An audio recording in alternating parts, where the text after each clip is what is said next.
கூடாது. ஏன் அப்படின்னா நீ சொன்ன மாதிரிதான் அவன் வந்து என்னை பாக்குறப்ப காஞ்சு போய் கருவாடு மாதிரி ஒரு மாதிரி வத்தலும் துத்தலமா கிடந்தேன். இன்னைக்கு என்னை அவன் பார்த்தானா ஐயோ நம்ம பொண்டாட்டியா இது இவ்வளவு அழகா இருக்காளே இப்படி இருக்காளே வைக்கிறான்னு சொல்லி நாளைக்கு விடுவிறுன்னு அவன் 2 சரக்கு அடிச்சான்னு வச்சுக்கவேன்.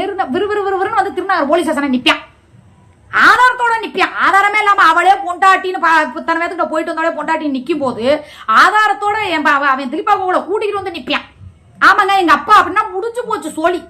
சரியா? குழந்தைங்க மைனர் குழந்தைங்க சொன்னா என்ன வேணாலும் செல்லும். இப்ப குழந்தைங்களுக்கு தான் சட்டங்கள் ரொம்ப அப்படிங்கும் போது ஒரு கோர்ட்லயே போவேன். அவன் என்ன பண்ணானே எனக்கு தெரியாது. விறுவிறுன்னு கோர்ட்டுக்கு போறேன். ஜட்ஜ் அம்மா கிட்ட போய் நிக்கிறான். அம்மா என் பொண்டாட்டி என் கூட வாழ வர மாட்டேங்கிறான், இன்னொருத்தன் வந்து அடிமைப்படுத்தி வச்சிருக்கேன், இல்ல இது பண்ணி வச்சிருக்கேன், ஹவுஸ் அரெஸ்ட் மாதிரி பண்ணிருக்கேன் அப்படின்னு சொல்லி அப்படியே என் பசங்களையும் கேட்கும் போது அவங்க ஏதோ பாசத்துக்காக அப்படிலாம் இல்ல எங்க அம்மா வந்து இருக்காங்க போது என் பொண்டாட்டி கூட நான் வாழணும் அப்படிங்கும்போது ஒன்னே என்ன பண்ணுவாங்க, எனக்கு ஒரு வக்கீல் நோட்டீஸ் அனுப்பாங்க.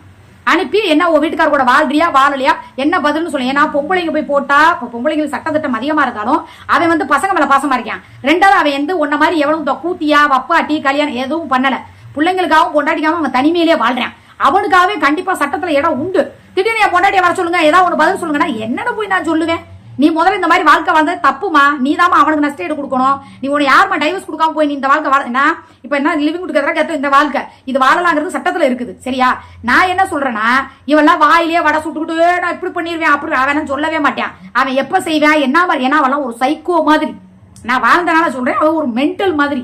அந்த மாதிரி இருக்கிறதுல நான் நேக்கா ஆதார் கார்டுல கூட எங்க அப்பா பேரை மாத்திட்டேன்ல, இந்த ஃபார்மை கூட நாளைக்கு கொடுத்துருவோம் கையெழுத்தாயி 10 நாள்ல மாறி வந்துடும்.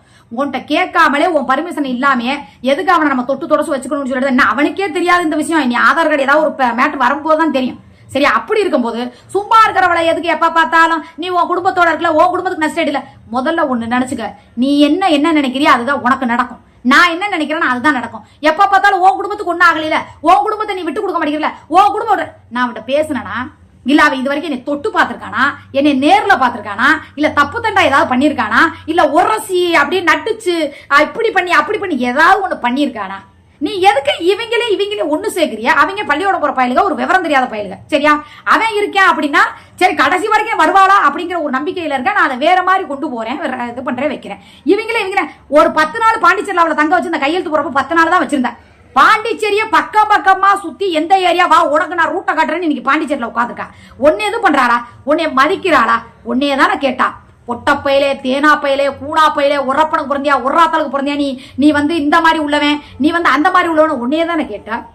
என்னைய கேட்டானா நான் நாளை உசாரி போடுவேன், அவன் நாளை உசாரி போட சரியா போயிடும். நீ தானே ரோசமா இருக்கிறவன். மானம் ஈனம் சூடு சொரணையெல்லாம் உனக்கு இருக்கிறவன் தானே.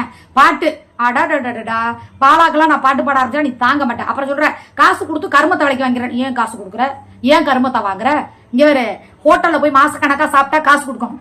ஓ மூடுக்கு ஒருத்தி படுக்க வேணும்னா அவளுக்கும் காசு கொடுக்கணும். உனக்கு வீட்டு வேலை செய்யணும் அப்படின்னா அவளுக்கும் காசு கொடுக்கணும். மொத்தமா எல்லாம் சேர்த்து நீ வச்சிருக்க. புரியுதா? ஏன்னா வெளியேன்னா அங்கங்க அலையணும். இது ஒரே வீட்டுக்குள்ள எல்லாம் மொத்தமா கிடைக்குது. நீ என்ன காசு கொடுத்தேன் நீ கொடுத்த காசை பாலாக்கு இப்ப வரைக்கும் நான் 1 ரூபா கொடுத்துருப்பேனா? என் பெத்த அம்மா இந்த கர்ப்பப்பை தொங்கி போச்சுன்னா அவ்வளவு தூரம் அழுகுது. இந்த குளிர் காய்ச்சல் வந்து எனக்கு முடியலடின்னு சொல்லிட்டு 1 வாரமா 10 நாளா எங்கிட்ட போடும்போது உங்ககிட்ட நான் இதை பத்தி சொல்லியிருப்பேனா? சொல்லு. அப்படி இருக்கிற பட்சத்துல எல்லாத்தையும் நானே மனசுல வச்சுட்டு என்னத்த போய் சொன்னா மட்டும் உனக்கு என்ன பாசம் புரிஞ்சிட போதா? ஏற்கனவே உன் தாயவே உன்னால பார்க்க முடியல. ஏற்கனவே தாயில போய் நீ நிக்கிற.